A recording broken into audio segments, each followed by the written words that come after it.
ओम अज्ञानं तिमिरन्धस्य ज्ञानञ्जनशलाकया चक्षुरुन्मीलितं येन तस्मै श्रीगुरुवे नमः।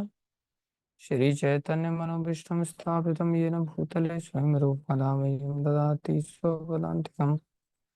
वन्देऽहं श्रीगुरुः श्रीयुतापदकमलं श्रीगुरुं वैष्णवांश्च श्रीरूपं साग्रजातं सैगना रघुनाथान्वितं तं सैवं साद्वैतं सावधूतं परिजनसहितं कृष्णचैतन्यदेवं श्री राधा कृष्ण पदान सेवन ललिता श्री विशाखान्वितां हे कृष्ण करुणा सिंधु दीनबंधु जगत गोपीश गोपिका श्री राधा कांत नमस्तुते तप्त कांचन गौरंगी राधे वृंदावनेश्वरी वृषभानुसुते देवी प्रणमामि हरि प्रिय वाञ्छाकल्पतरुभ्यश्च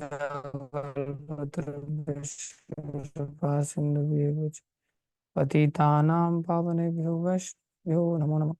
जय श्री कृष्ण चैतन्य प्रभु नित्यानंदा श्री अद्वैत गदाधर शिवासादि गौर भक्त वृंदा हरे कृष्णा कृष्णा कृष्णा हरे हरे हरे राम राम राम हरे हरे हरे कृष्णा कृष्णा कृष्णा हरे राम राम राम हरे हरे कृष्णा कृष्णा हरे राम राम हरे। गुरुवे गौरचंद्राय राधिकाय तदालय कृष्णाय कृष्णाय तद्भक्ताय नमो नमः। हरे कृष्ण। सभी भक्तों का हार्दिक अभिनंदन है। गुरु वैष्णव की दया से जो कुछ कहें कृपा करके ध्यान से सुनिए। शिक्षास्त्र कम चल रहा है महाप्रभु की दया से। पहला श्लोक। चेतो दर्पण मार्जनम भव महादावाग्नि निर्वापनम श्रेय कैरव चंद्रिका वितरणम विद्यावधु जीवनम आनंदम अम्बुदिवर्धनम प्रतिपदम पूर्णामृतास्वादनम सर्वात्मस्नपनम परम विजयते श्री कृष्ण संकीर्तनम। ये श्री कृष्ण संकीर्तन जिसकी समझ हमें धीरे धीरे अपने चित्त में लानी है, जिसके बारे में हम अभी इतना विश्वास अपने हृदय में नहीं रखते, लेकिन बार बार सुनने से हमारे चित्त में ये बात एक दिन बैठ जाएगी कि केवल श्री कृष्ण संकीर्तन एकमात्र सहारा है। कलयुग केवल नाम आधारा सुमिर सुमिर पर उतर ही पारा। केवल यही हमें पार उतार सकता है। तो ये ऐसे ही नहीं पार उतारेगा, हमारे चित्त को शुद्ध कर देगा और हमारी भव महादावाग्नि संसार की जो आग है शांत हो जाएगी। गुरु महाराज हमेशा इस बात पर बल देते हैं, भाई हमें धाम जाना है, हमें भगवान की प्राप्ति करनी है, हमें संसार में नहीं रहना, संसार हमारा घर नहीं है। भक्त सिद्धांत महाराज भी, जो कि प्रभुपाद जी के गुरु महाराज थे, वो कहते थे this material world is not a place for a gentleman to live here. ये एक सभ्य व्यक्ति के लिए संसार में एक अच्छा स्थान नहीं। सभ्य व्यक्ति किसको कहते हैं? सभ्य व्यक्ति कहते हैं जो सभा का उद्धार कर दे। सभा के बीच में बैठा हुआ व्यक्ति यदि अपने वक्तव्य के द्वारा, अपने व्यक्तित्व के द्वारा, आचरण और अपनी वाणी के द्वारा दूसरे लोगों को प्रभावित करके उनको भक्ति में लगा करके उनका उद्धार कर दे, बोले उस सभ्य व्यक्ति कहता है। इसलिए सभ्य व्यक्ति समाज में सभा के द्वारा सम्मानित होता है, तो उसके आचरण में और उसकी वाणी में इस प्रकार की मधुरता होती है। तो अब कोई व्यक्ति कहे कि भाई हमारे आचरण में, वाणी में ऐसा तो है नहीं कि सभ्य लोग हमारा उस प्रकार से सम्मान करेंगे, क्योंकि हम तो सभा के बीच में जाते हैं, तो एक प्रकार से हमारे आचरण से लोग दुखी हो जाते हैं, ये और आ गया। हमें देख करके कोई व्यक्ति प्रसन्न नहीं होता। तो हमारा आचरण ऐसा नहीं है, परिणाम स्वरूप हम सभ्य नहीं है। जब हम सभ्य नहीं तो हमें संसार अच्छा लगता है। सभ्य व्यक्ति के लिए संसार नहीं है, असभ्य व्यक्ति के लिए संसार है। तो हम अपने अंदर थोड़ा थर्मामीटर डाल करके देखें कि अगर हम सभ्य होते, हमें संसार के जीवों की चिंता होती, सभा की चिंता होती, लोगों का उद्धार करने की चिंता होती, तो फिर हमें भी ये संसार अच्छा नहीं लगता। सभ्य थे प्रभुपा जी, सभ्य है गुरु महाराज, सभ्य है संपूर्ण गुरु परंपरा।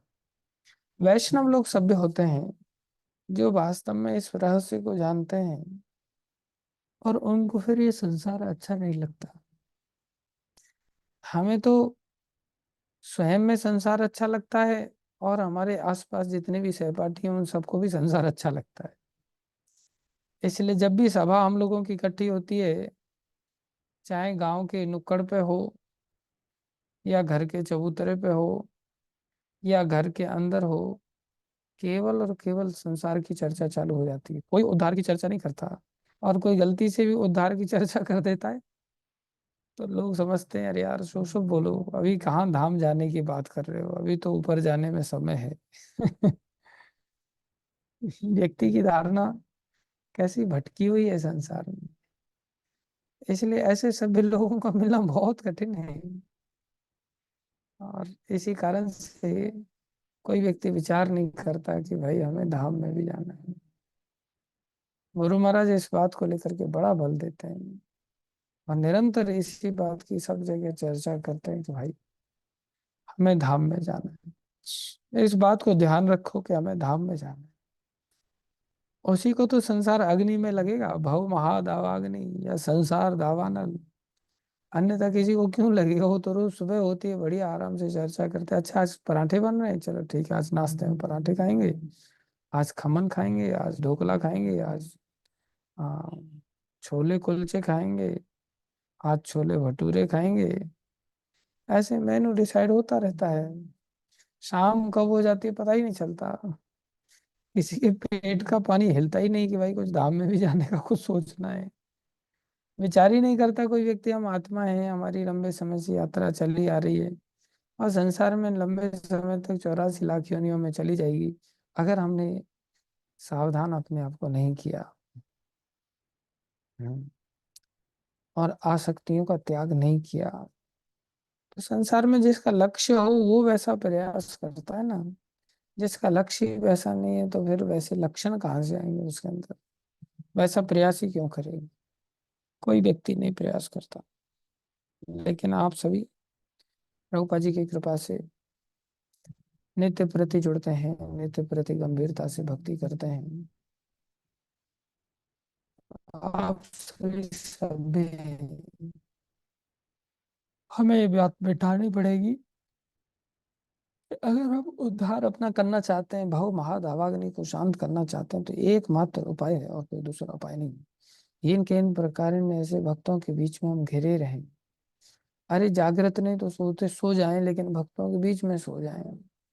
सोने से क्या हो जाता है, दो चार लोग कीर्तन करते रहते हैं तो उनकी कीर्तन की आवाज कान में तो जाती है ना। हम श्री कृष्ण स्वयं संकीर्तन नहीं कर पाते, लेकिन दूसरे लोगों के सानिध्य में रहने से उनकी संकीर्तन ध्वनि हमारे कानों में जाती है। हमें नहीं पता वो कान में जाने पर क्या कर रही है। जैसे हम रोटी डालते हैं तो अंदर जाके क्या होता है थोड़ी पता होता है, लेकिन रोटी डालने पर अंदर जाकर के अपना भौतिक स्तर पर शरीर का पोषण तो हो ही जाता है ना। नहीं पता है तो भी।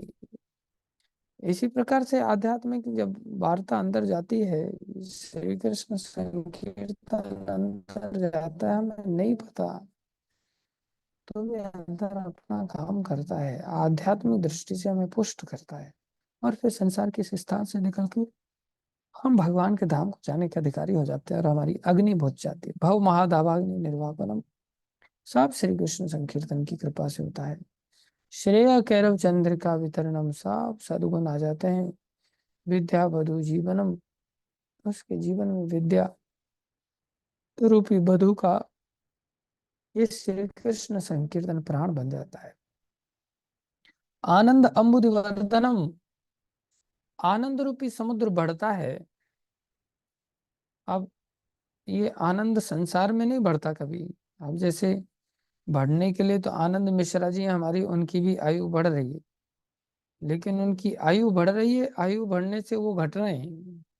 व्यक्ति को शुरुआत में थोड़े समय ऐसा लगता है कि मेरी आयु बढ़ रही तो मैं भी बढ़ रहा हूँ, लेकिन फिर जैसे जैसे आयु बढ़ती है फिर व्यक्ति घटता चला जाता है। वृद्धावस्था को प्राप्त हो जाते हैं हम सभी, अंत में मृत्यु को प्राप्त हो जाते हैं।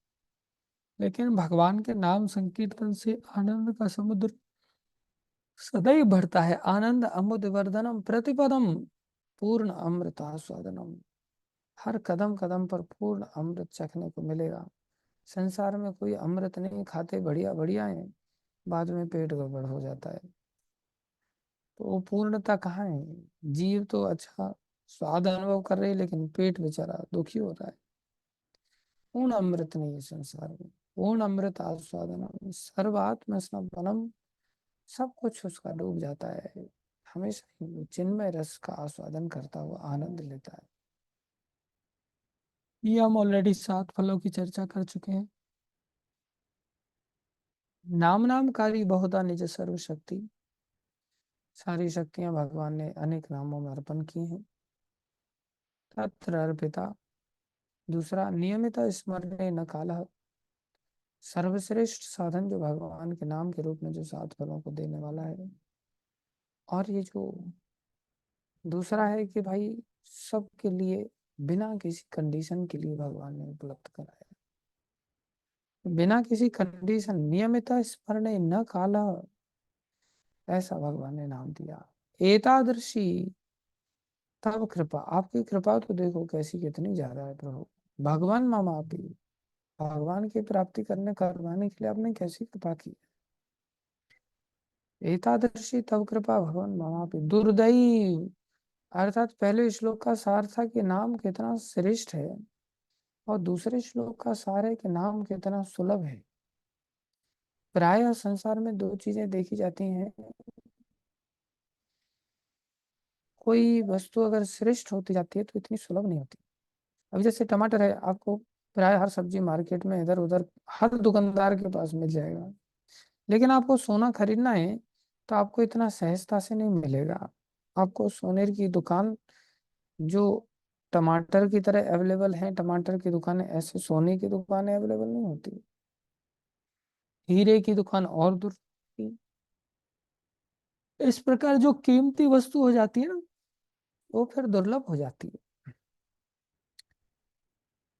जैसे आदमी को लगता है ना कि भाई मेरा शरीर में समस्या है, कहीं दर्द हो रहा है। एक व्यक्ति जिनके बारे में पता चला कि बोले उनको कमर में बड़ा दर्द रहता है, तो डॉक्टर के पास गए, काफी इलाज कराया, नहीं हुआ।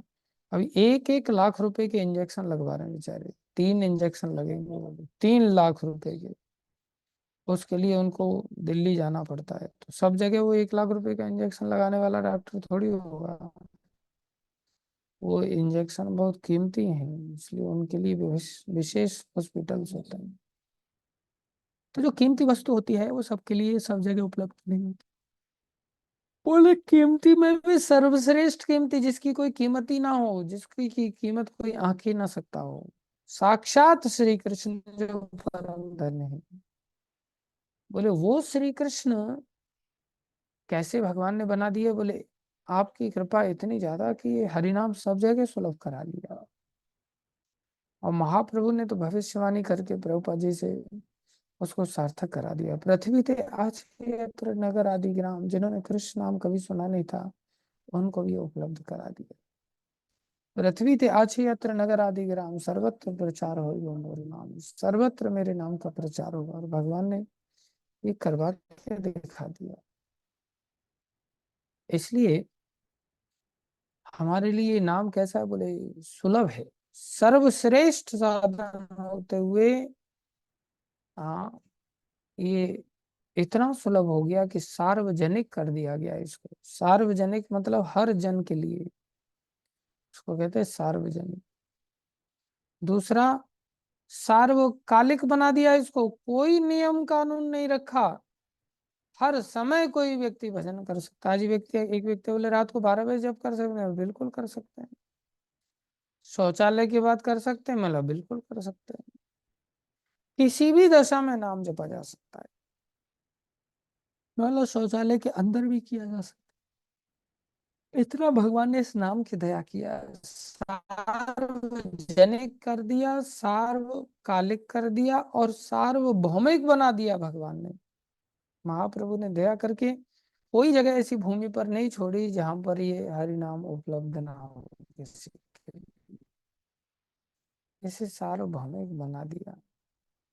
इसको कहते हैं, फिर भी दुर्दैवम, फिर भी हमारी दुर्दैव अवस्था बनाए रखे हम, ये तो फिर हमसे बड़ा अभागा कोई नहीं होगा। आचार्य कहते हैं कि सबसे बड़ी जीव की समस्या है कि जीव को अपने भाग्य को भुलाया हुआ है, उसको भाग्य की जानकारी नहीं, वो कितना भाग्यशाली है।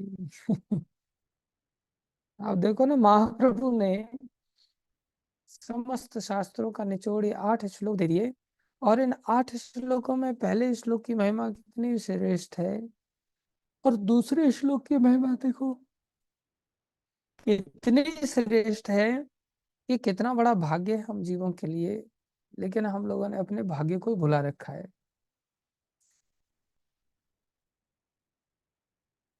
हम इतने भाग्यशाली होते हुए भी उस भाग्य को हमने अलमारी में लॉक करके रख दिया है कि भैया तू अंदर बैठा रहे।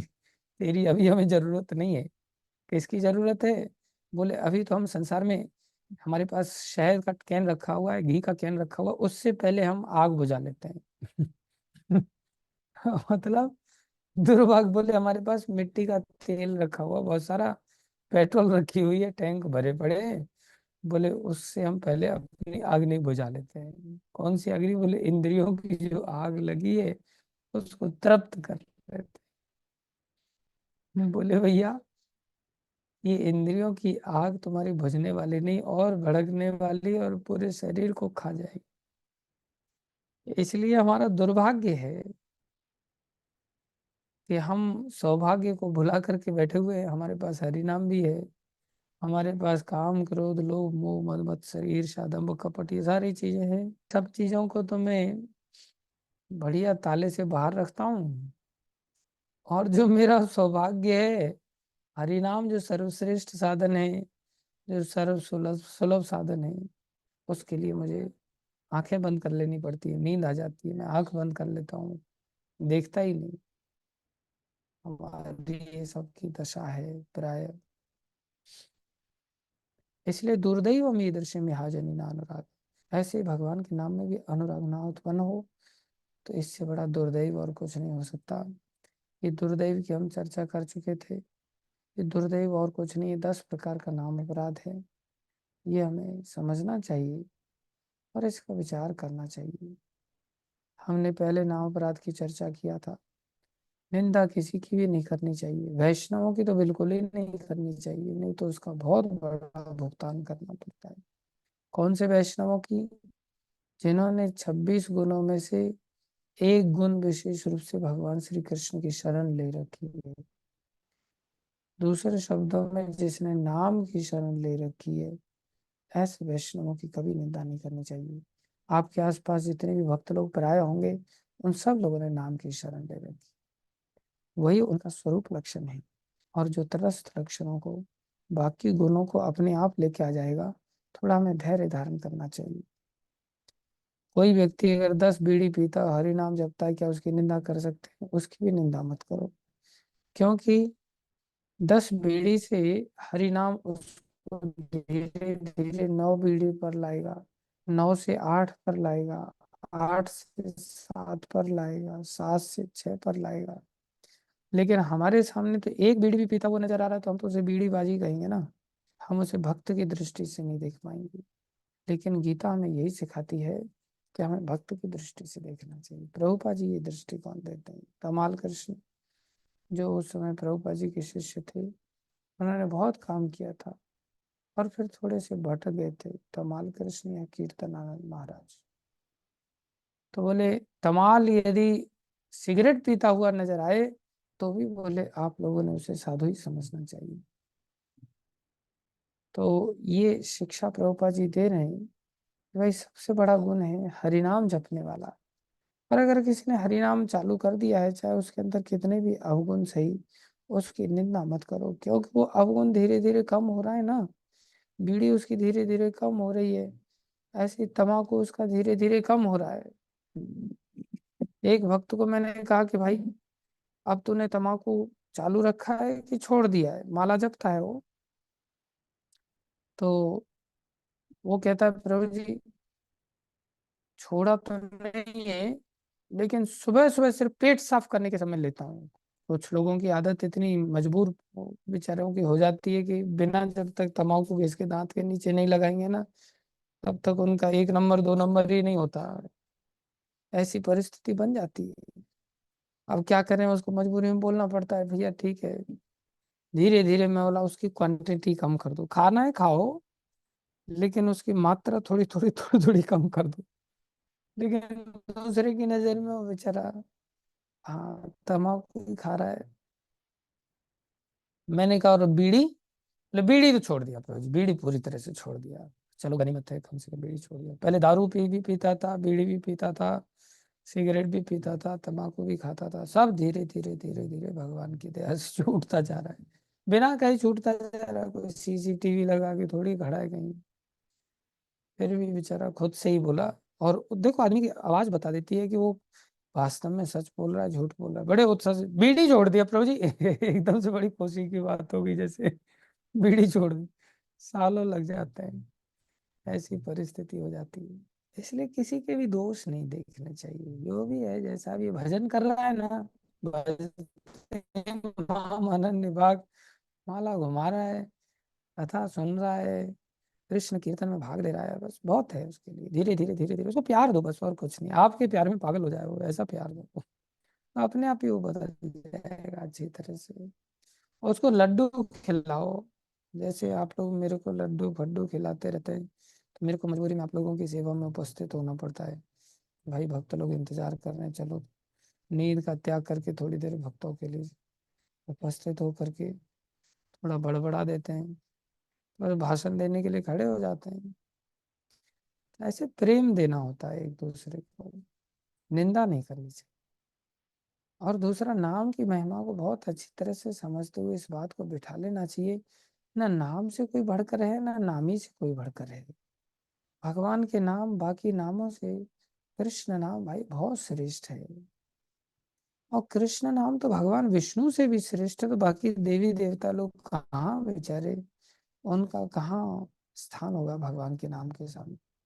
लेकिन हम मूर्ख इतने हैं ना कि हमें अपने नाम की चिंता इतनी ज्यादा सताती है, ऐसा लगता है मेरा नाम बोल देना तो वहां पर काम हो जाएगा, जैसे हमारा नाम इतना महान है।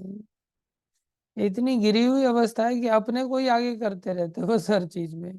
देवी देवताओं के नाम को भी आगे नहीं करते, अपने ही नाम को आगे करते रहते, कैसी मूर्खता है। लेकिन यहाँ बताया जा रहा है भाई देवी देवताओं का नाम भी भगवान के नाम की बराबरी नहीं कर सकता, ब्रह्मा शिव का नाम भी बराबरी नहीं कर सकता, तो बाकी किसी का क्या औचित्य रह जाता। हमने यक्ष की कथा सुनाई थी यार। भगवान ने यक्ष अवतार लेकर के बताया कि तुम लोगों से आपस में मत देखो, मेरी ओर देखो।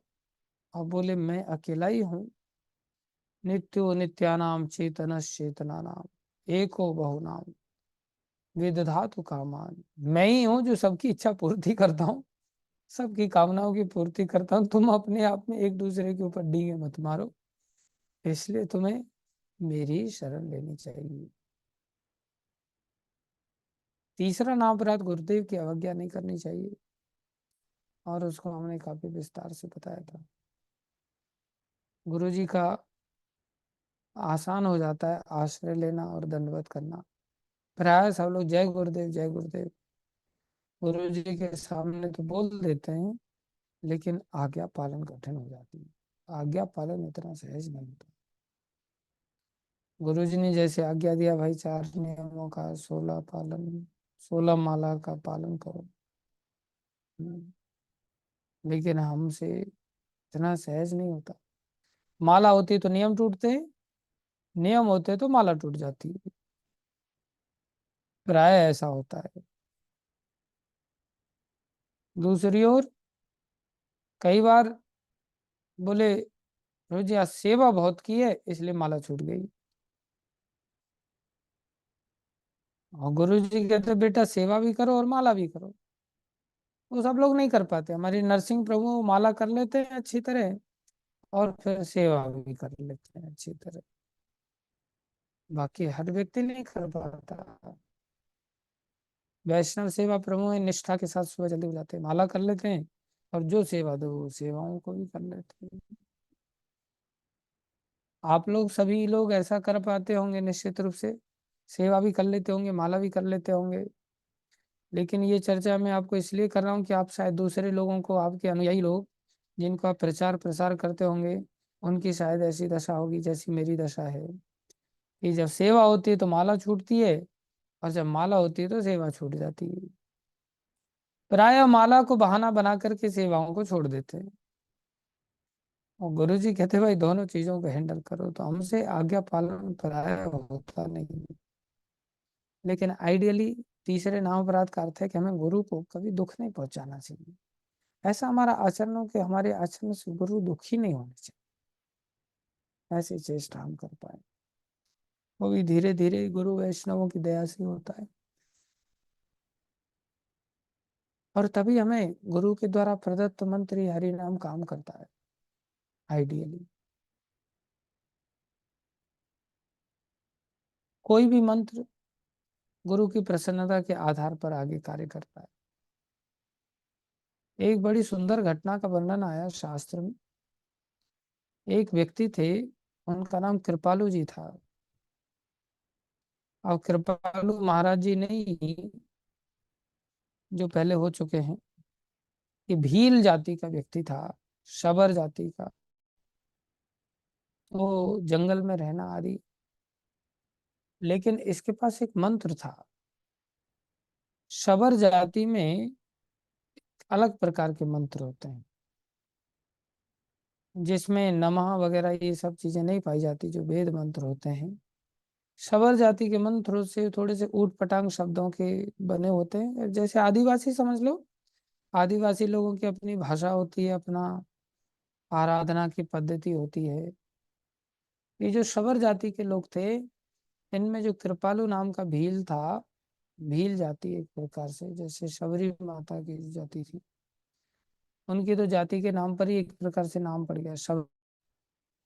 जब को साधारण स्त्री नहीं थी, वो राजकुमारी थे।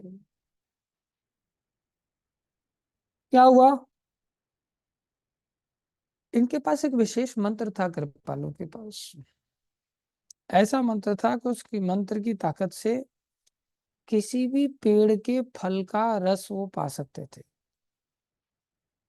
मंत्र की शक्ति से।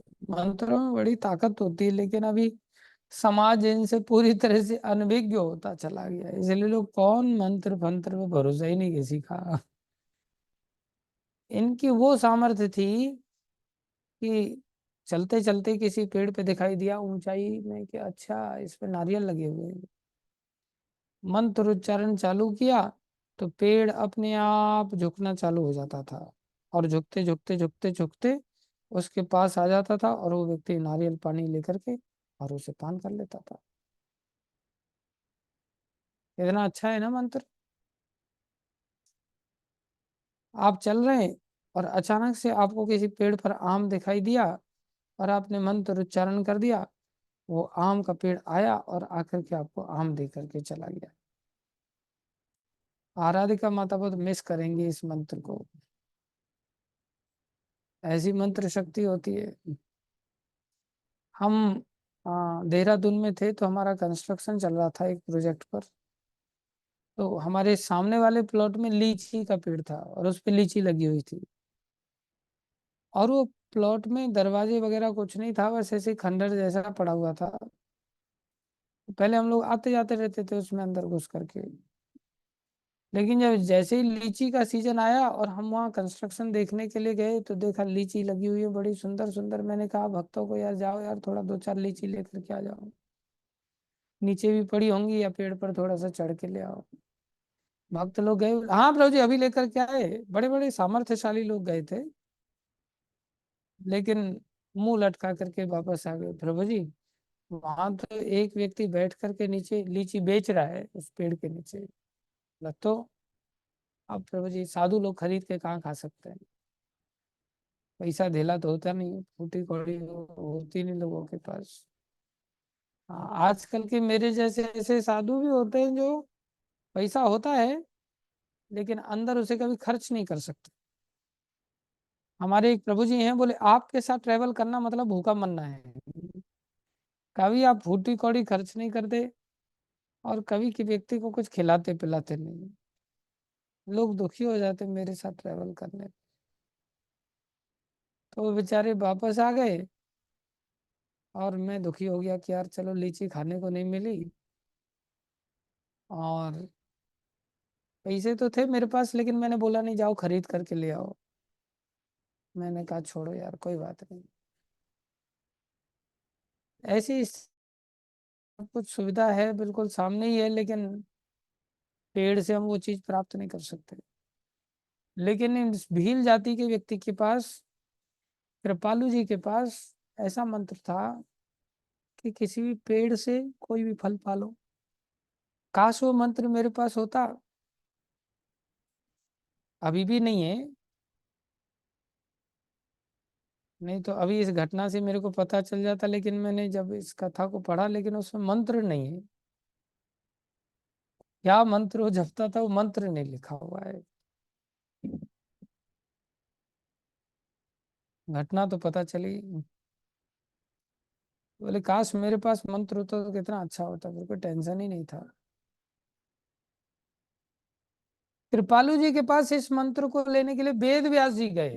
यानी इमेजिन, वेद व्यास जी जो शास्त्रों के ज्ञाता हैं, उन्होंने सोचा कि यार फल फल कई बार नहीं मिल पाते, कई बार ऊंचाई पे बहुत लगे रहते हैं, कौन पेड़ों पर चढ़े, ये मंत्र मिल जाए तो कितना बढ़िया हो जाए।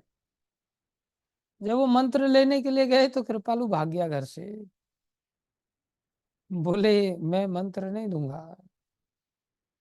अब वेद व्यास जी जानी मानी हस्ती थे, तो वेद व्यास जी को देखता, कई बार हो जाता है ना, पता चल जाता है ना कि कोई भक्त फोन करे ना, हरे कृष्णा, तो कहता हरे कृष्णा प्रभु जी, अच्छा प्रभु जी हम आ रहे हैं, आप आपसे थोड़ा मुलाकात करेंगे। तो भक्त दूसरा वाला समझ जाता, अच्छा आ रहे हैं मतलब कुछ पैसा धेला मांगने के लिए आ रहे हैं।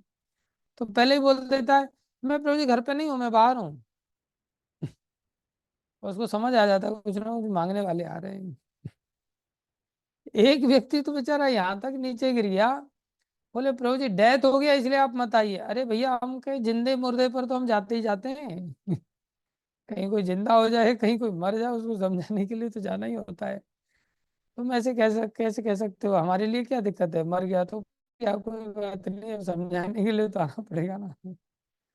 बोले नहीं प्रभु जी मर तो गया ही है, लेकिन मैं कहीं दूसरी जगह भी चला गया हूँ। इतना ही बहाने मारते हैं पब्लिक, तो कुछ देना ना पड़ जाए। कृपालु आए दिन जैसे ही दूर से देख लेता, इधर उधर से पता चलता वेद व्यास जी आ रहे हैं, एकदम से गायब हो जाता। मंत्र दिया ही नहीं उसने। एक दिन उसके बेटा उनसे बोला व्यास जी से कि वेद व्यास जी महाराज आप यहाँ आते हैं और मेरे पिताजी भाग जाते हैं, अब चाहते क्या है ऐसा ये बताइए ना। बोले बेटा कुछ नहीं, तेरे बाप के पास ऐसा सुंदर मंत्र है और उससे भी किसी भी पेड़ के फल वगैरह प्राप्त किए जा सकते हैं, रस पाया जा सकता है उस पेड़ का, वो मेरे को चाहिए था। बोले इतनी सी बात थी आपने मेरे को क्यों नहीं बताया, मैं आपको दे देता ये मंत्र। अच्छा तेरे पास भी है, बोले हाँ मेरे पास भी है। तो उसने वेद व्यास जी को मंत्र दे दिया। वेद व्यास जी चले गए। अब वेद व्यास जी रास्ते में जा रहे थे, भूख लग रही थी, देखा नारियल का पेड़ लगा हुआ, मंत्र को सिद्ध करने के लिए देखा कि मंत्र सिद्ध होता भी है कि नहीं, सही है, सही दिया है इसने बच्चे ने या गलत मंत्र पकड़ा दिया है। तो ऊट पटांग मंत्र था, उन्होंने जैसे बताया था वैसे ही जपा, तो एकदम से नारियल नीचे आ गया, सीधा झुका दिया उसने। झुका करके इन्होंने नारियल का पानी पिया, बड़ा आनंद आया। इधर कृपालु वापस आया, कृपालु को पता चल गया। कृपालु देखता रहता था नजर गड़ा करके वेद व्यास जी के ऊपर, कहाँ हैं, क्या कर रहे हैं। तो देखा इसने वेद व्यास जी के लिए तो वही पेड़ ऐसे ही झुक गया जैसे मेरे लिए झुकता है। तो जाकर के वापस लौट करके गया घर पे, इनको मंत्र मिला किससे, तो पूछा। बोले हाँ वेद व्यास जी आए थे पुत्र। बोला मैंने वो मंत्र दे दिया। बोले बेटा तुमने बहुत गड़बड़ कर दी। मैंने गड़बड़ कर दी? बोले हाँ, इसी के लिए तो आते थे, छोटी सी बात थी, मैंने दे दी उनको दक्षिणा मांगने के करने आए थे वो। अच्छा, तूने गलत कर दिया, तूने नहीं देना चाहिए था। बोले क्यों? बोले वेद व्यास जी इतने महान आचार्य हैं, और हम शबर जाति के शबर हैं, हम भील हैं, एक प्रकार से इतने निकृष्ट हैं, हमें वेद व्यास जी को दीक्षा नहीं देनी चाहिए थी। वो इतने महान हैं कि उनको तुमने मंत्र दीक्षा कैसे दे दी? देखो, कृपालु कंजूस नहीं था हमारी तरह कि भाई ये मंत्र ले जाएंगे तो मेरे पास क्या रहेगा। ऐसा नहीं था। बोले इतने महान आचार्य को तुमने दीक्षा कैसे दे दी? बोले इसमें क्या समस्या है? बोले बहुत बड़ी समस्या है। बोले क्या समस्या है? बोले अब अगर इन्होंने दीक्षा गुरु की पूजा नहीं किया, दीक्षा गुरु का सम्मान नहीं किया, या शिक्षा गुरु का सम्मान नहीं किया, तो इनका मंत्र नष्ट हो जाएगा, 2-4 दिन में ही नष्ट हो जाएगा, मंत्र का फल ही नहीं मिलेगा। अच्छा, बेचारे जो कृपालु का पुत्र था वो दुखी हो गया। कृपालु बोला अब एक काम करो, तुम जाओ और वेद व्यास जी की परीक्षा लो। बोले कैसे? बोले वेद व्यास जी जहां भी बैठे हों वहां जाओ, और अगर वो तुम्हारी पूजा करें और तुम्हें गुरु मान करके तुम्हें अच्छा सिंहासन देकर के उस पर अगर बिठा दें और तुम्हारा अगर सम्मान किया, तो उनके लिए ये मंत्र काम करेगा, नहीं तो ये मंत्र 2-4 दिन में नष्ट हो जाएगा। परीक्षा लो जाकर के। तो गए कृपालु जी के पुत्र महाराज महाशय। जब गए तो वेद व्यास जी बड़ी सभा में बैठ करके प्रवचन दे रहे थे, नारद आदि बड़े बड़े महान महान वैष्णव बैठे हुए थे। जैसे वेद व्यास जी की नजर पड़ी, एकदम से वेद व्यास जी सभा को छोड़ करके बाहर आए, और बाहर आकर के अच्छे से सिंहासन पर बिठाया, और उनको फल पत्र पुष्प आदि उनका भेंट किया, उनकी अगरबत्ती दिया वगैरह सब उनको दिखाया। इसे आराधना कहते हैं। और ये बात देख करके सब लोगों के बीच में ये बात देख करके ये कृपालु का पुत्र बड़ा प्रसन्न हुआ, और वो आशीर्वाद दे करके वापस आया। चिंता मत करो, आपके राज्य में अब किसी चीज का कोई अभाव नहीं रहेगा। और अभाव हुआ ही नहीं। तो इस प्रकार से गुरु को दुखी नहीं करना चाहिए, गुरु का सदैव सम्मान करना चाहिए, गुरु को जरूर पूजा करनी चाहिए। एक साउथ इंडियन व्यक्ति आए मायापुर में, उन्होंने प्रभुपाद जी का समाधि मंदिर देखा, देख करके हैरान हो गए। बोले भगवान के मंदिर से भी भव्य मंदिर है, समाधि मंदिर है लोगों का। बोले आप लोगों को सफलता इसलिए मिल जाती है क्योंकि आप लोग गुरु जी की पूजा भगवान से बढ़कर करते हो। आप लोगों के अंदर गुरु आराधना बहुत अच्छी, गुरु निष्ठा बहुत अच्छी, इसलिए मंत्र सफल हो रहे हैं, मंत्र काम कर रहा है, महामंत्र काम कर रहा है। अन्यथा हमारे जीवन में ये मंत्र उस प्रकार से काम नहीं कर पाते। यदि हमारे जीवन में गुरु के प्रति ऐसा सम्मान, ऐसा पूजा का भाव नहीं है, अर्चना का भाव नहीं, और वो भावना से होना चाहिए। ये नहीं अरे यार गुरु जी फिर और आ गए, अरे यार गुरु जी फिर आ गया, फिर इनके लिए माला लेकर के आओ, माला का खर्चा बढ़ाओ, ऊपर से अपने हाथों से फिर प्रसाद देते हैं, फिर 1-2 डब्बा इनके लिए और व्यवस्था करो।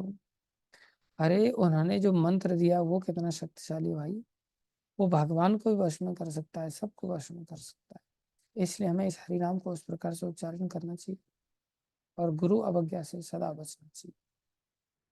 ये तीसरा नाम परा था। धन्यवाद आप सभी का धैर्यपूर्वक श्रवण करने के लिए। बाकी चर्चाएं कल करेंगे।